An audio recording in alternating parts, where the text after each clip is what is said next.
In 168 AD, the most powerful man alive, the Emperor of Rome, commander of 30 legions, ruler of 60 million souls, sat alone in a military tent on the frozen banks of the Danube River. He wasn't writing battle orders. He wasn't counting gold. He was writing to himself.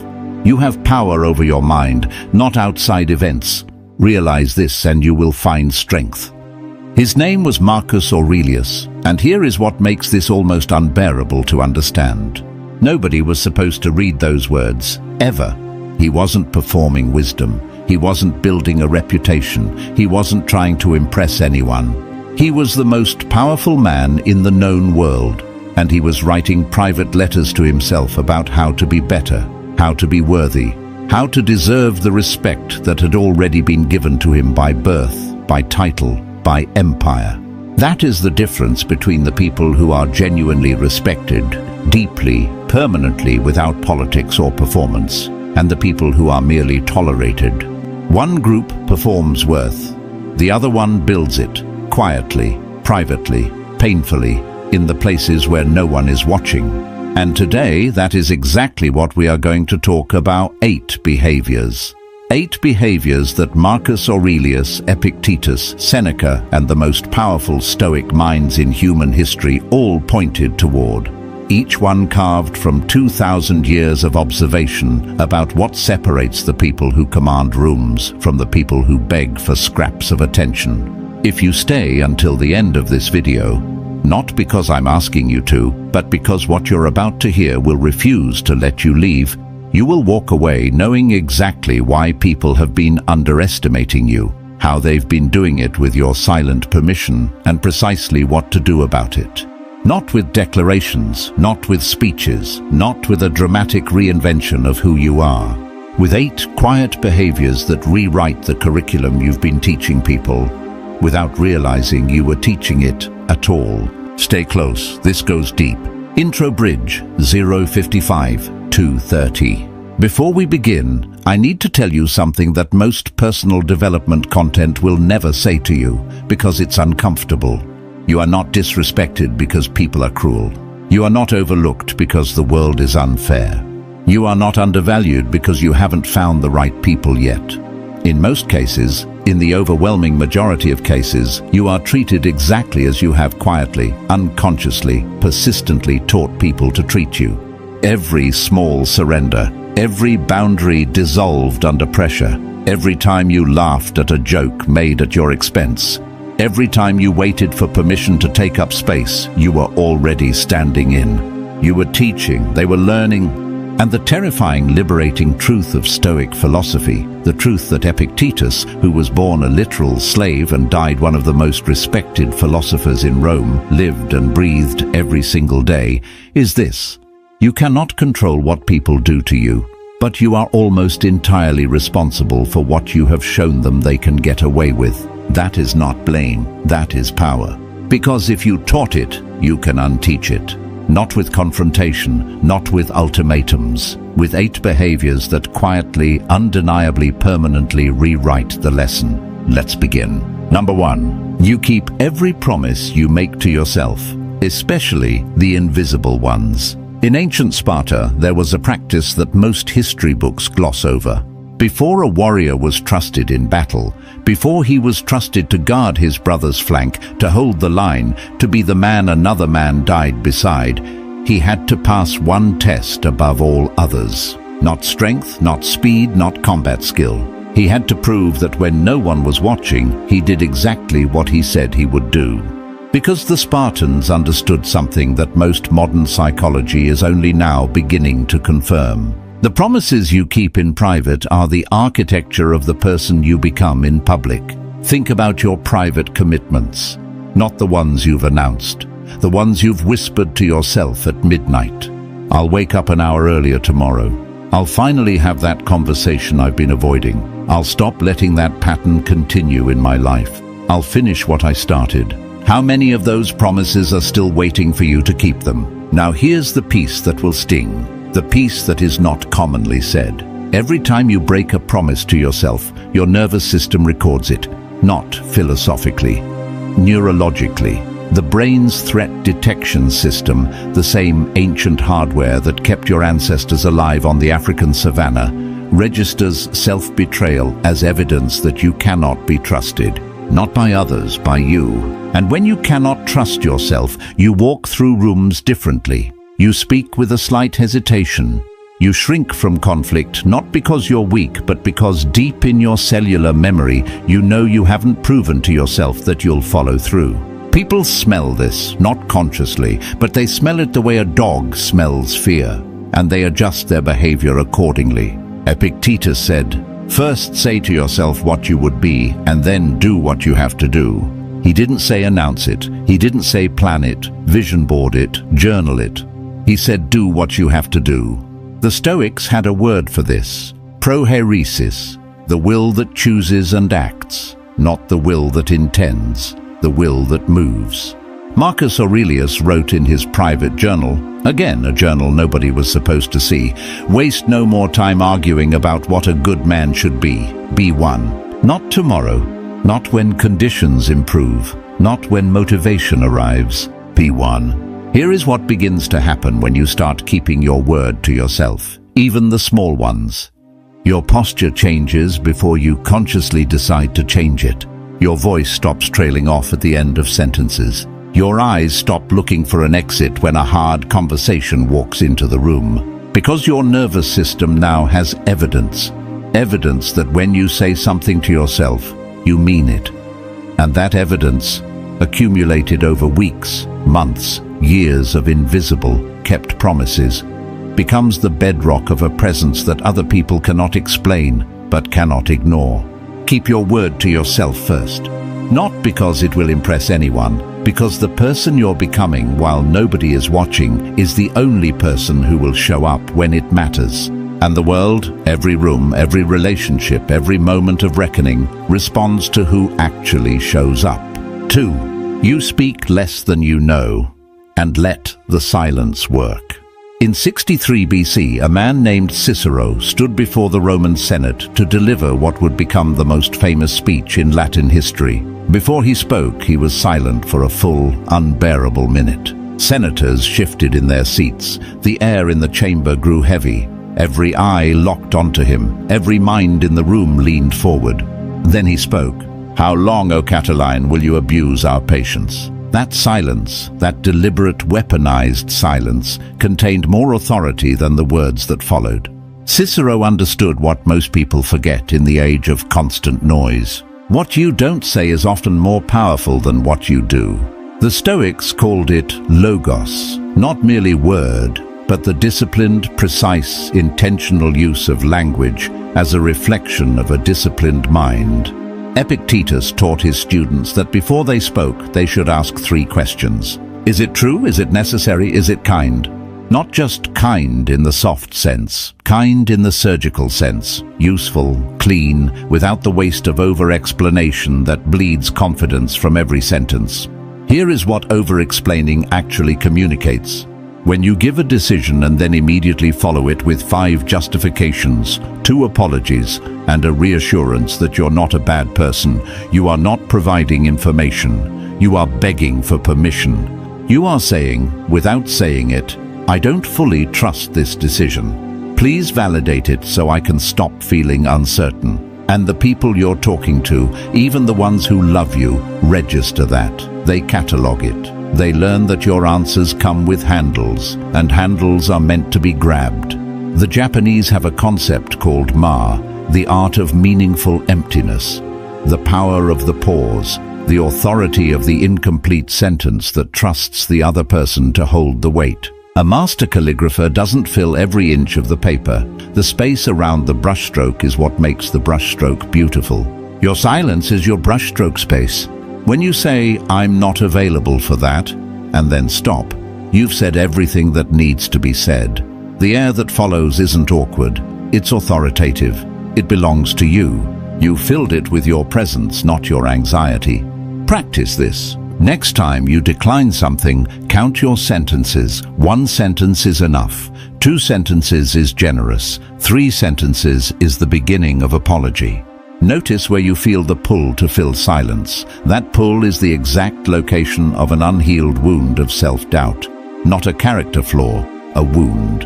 And wounds can be treated. But the treatment isn't more words. The treatment is trusting that your presence, undefended, unexplained, complete, is enough. Because it is. It always was. 3. You do not chase what withholds itself from you. There is a story about Alexander the Great, the man who conquered the known world by the age of 32, that most people have never heard. In 336 BC, at the height of his conquest, Alexander traveled to the city of Corinth specifically to meet Diogenes the Cynic, a philosopher who lived in a clay barrel, owned nothing, needed nothing, and was considered by many to be the wisest man alive. Alexander approached him with his army at his back, and his generals flanking him on both sides. He stood before Diogenes and said, "I am Alexander the Great. Ask me for anything you wish, and it is yours." Diogenes, lying in the sun next to his barrel, looked up at the most powerful conqueror in history and said, "Stand out of my sunlight." Alexander the Great, the man who could destroy cities, topple thrones, rewrite the map of civilization, stood in silence. And then he said, "If I were not Alexander, I would wish to be Diogenes." Understand what happened in that moment. A man who had nothing, no title, no army, no palace, no status, commanded the complete respect of a man who had everything. Not because he performed confidence, not because he made a speech, not because he tried to impress, but because he did not need a single thing that Alexander was offering. The Stoics built an entire philosophy on this principle, apatheia, not apathy in the modern, defeated sense, but the radical freedom that comes from not being controlled by your desire for things outside yourself. Specifically, your desire for approval. Here is the behavior most people don't recognize as self-sabotage. Chasing the person who goes cold, chasing the friend who stops responding, chasing the colleague who withdraws approval, chasing the parent whose validation never quite arrives. Every time you chase, you teach. You teach them that your sense of worth is portable, that they are carrying it, and that they can weaponize its absence whenever they need something from you. Marcus Aurelius wrote, "Never esteem anything as of advantage to you that will make you break your word or lose your self-respect. Not try not to, not be careful about. Never.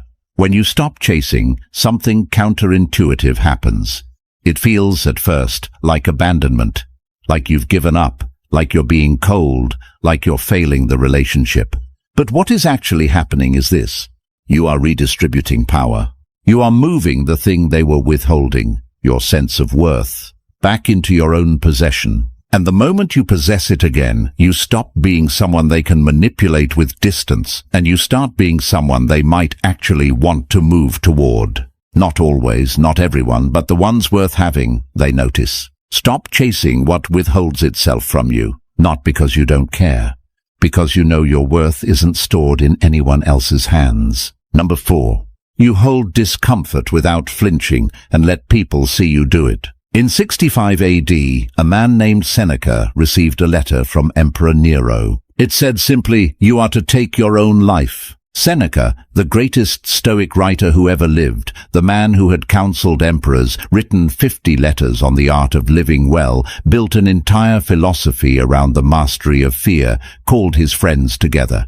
He ate dinner with them. He spoke to them quietly about philosophy. He told his wife he loved her. He dictated final letters to scribes. Then, with complete composure, he opened his veins. His friends wept. He asked them why. He said, "I have been practicing for this moment my entire life. Now, I am not telling you this to valorize death or dramatic sacrifice. I am telling you this because Seneca's calm in the face of the worst possible moment was not an accident. It was not courage summoned in a crisis. It was a behavior practiced in 10,000 small moments of ordinary discomfort that nobody witnessed. Every time he sat with an uncomfortable truth instead of running from it. Every time he let a tense conversation breathe instead of rushing to resolve it. Every time he refused to fill silence with apology, refused to smooth over friction with performance, refused to let anxiety drive his actions. He was practicing. And when the hardest moment came, it was the same practice, just louder. Here is what most people do with discomfort. They fix it, immediately, reflexively, not because it needs fixing, because they need the relief. The room gets tense. They apologize even when they're right. A friend goes quiet. They immediately send 3 messages to patch the air. A difficult truth is in the room. They laugh it off, soften it, redirect. And every single time they teach the people around them, I cannot hold difficult moments. If you want to make me bend, just make things uncomfortable.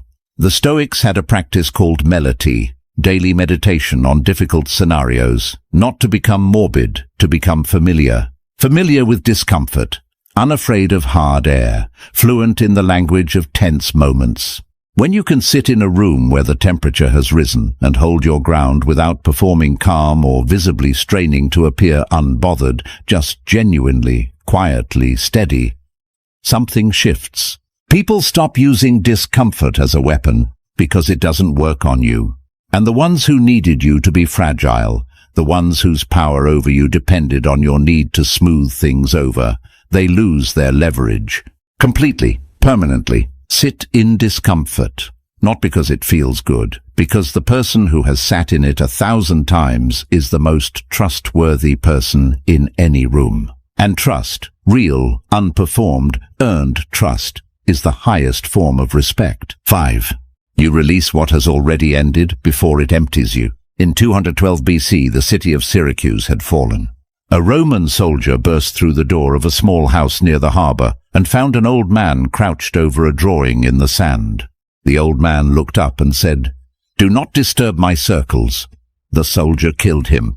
His name was Archimedes, and in the last seconds of his life, surrounded by soldiers in a city that had just been conquered, he was still working, still fully present to what he was doing. He was not clinging to what was lost. He was not mourning the fall of Syracuse. He was not frozen in the grief of the ending. He was here, now, present to what remained. That is not indifference, that is mastery. The Stoics called it amor fati, the love of fate. Not the acceptance of what has ended, the active embrace of it, because what has ended has done its work, and you are still here to do yours.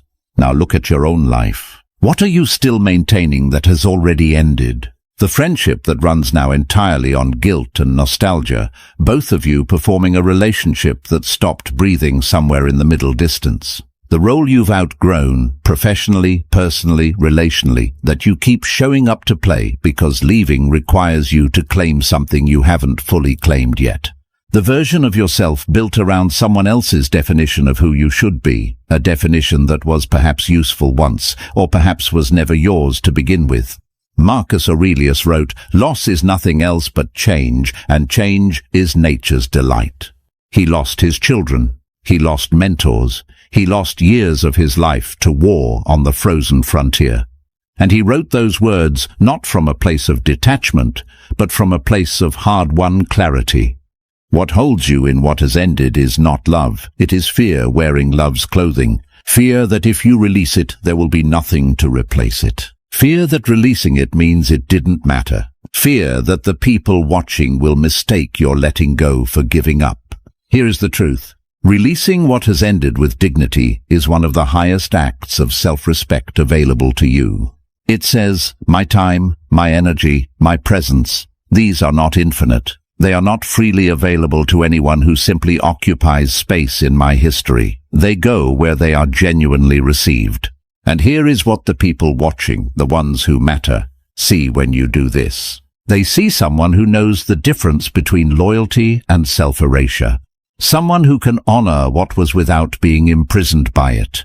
Someone whose presence, when offered, means something, because you don't distribute it without intention. End what has ended, not with bitterness, not with announcement, not with a speech or a scene, with the quiet dignity of someone who finally believes their presence deserves to be somewhere it grows. 6. You receive what is good without shrinking from it. Epictetus was born in chains.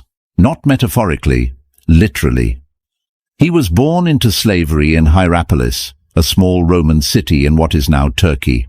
and spent the first half of his life as the property of a man who reportedly once broke his leg simply to demonstrate his power over him. Epictetus sat calmly as his leg was broken and said, "You are going to break it." Then, "Did I not tell you that you would break it?" No rage, no despair, no begging, just observation, just the absolute, unshakable steadiness of a man who knew exactly where his worth lived.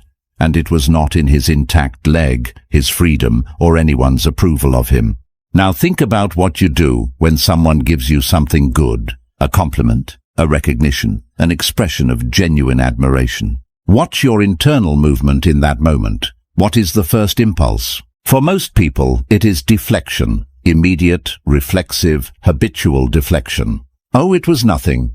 Anyone could have done it. I actually nearly got it wrong.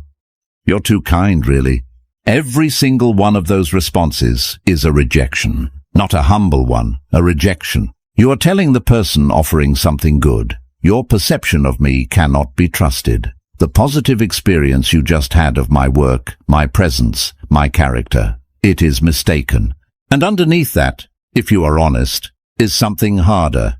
A belief that receiving good things openly is dangerous, that agreeing with someone who sees your worth is arrogance, that letting something land without immediately cutting it down makes you someone who thinks too highly of themselves.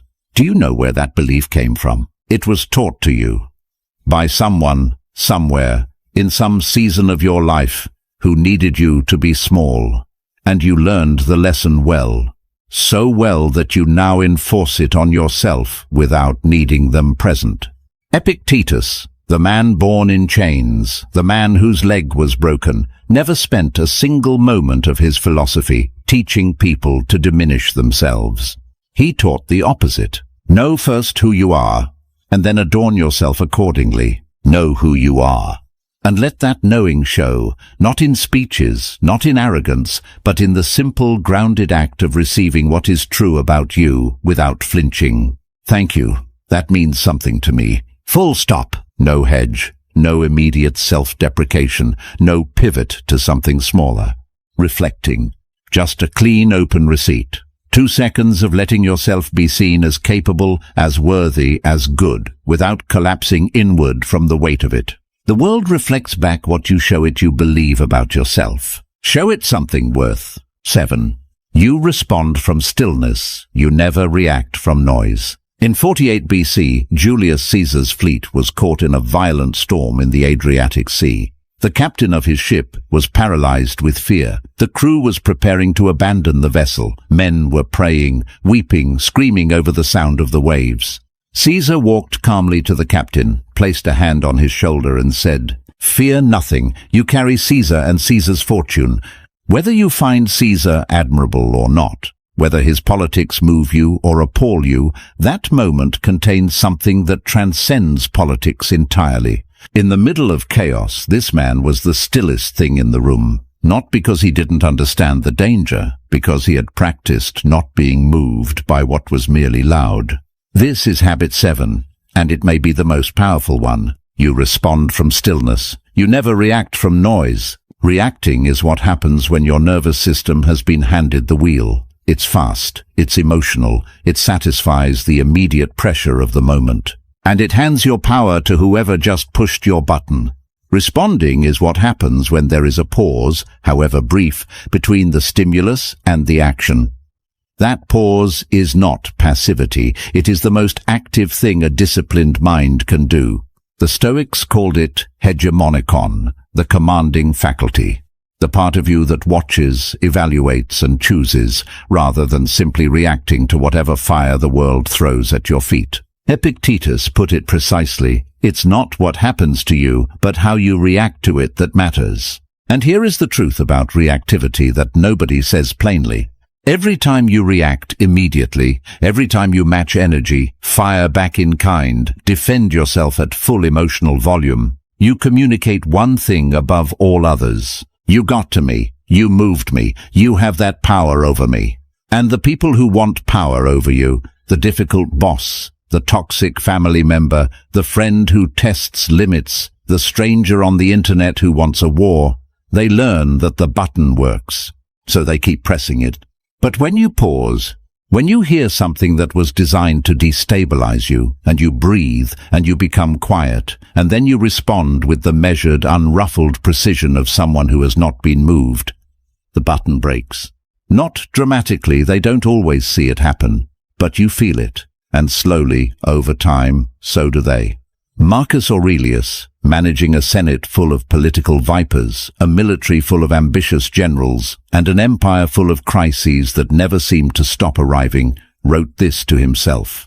Begin the morning by saying to yourself, I shall meet with meddling, ungrateful, violent, treacherous, envious, uncharitable men today, but I shall not be disturbed by them.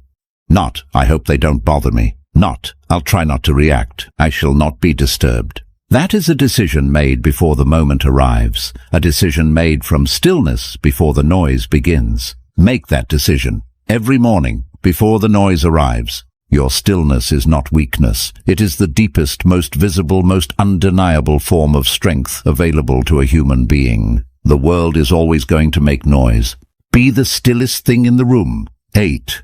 You build your character in private and let it speak everywhere else.